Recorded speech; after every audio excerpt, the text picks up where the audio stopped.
Hello everybody, so today I'm going to show you how to install this iTunes, the oldest. So the oldest one is actually the one that's actually working because the iPod nano is actually outdated. Bruh. The newest iTunes, it does not going to work for your iPod nano because it doesn't even show up. So yeah, first thing I did install iTunes, the newest one, and it doesn't show anything up. So I uninstall it, okay, and I install again the oldest one, the 11, setup 11. Okay, so end up getting the error, this message right here. The file iTunes library cannot be read because it was created by newest version of iTunes. So because it's having these files, it's not letting me open it up. So make sure remember the word that they have right here.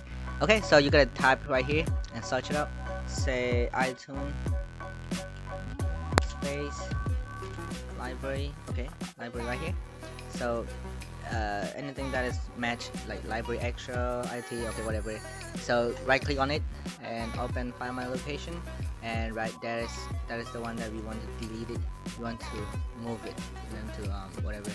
Okay, don't leave it right there. So okay, and delete this. Okay, make sure you delete it. Okay, and try and open it up. It should be working fine right now. See, there you go, it's working now. So your iPod, make sure your iPod is connected, and then type your iPod, and then now you can restore your iPod. Okay, restore. There you go, it should be working so fine. Alright, if this video helped you out, please don't forget to subscribe, like, and comment, and let me know what videos I should make. Okay, thank you.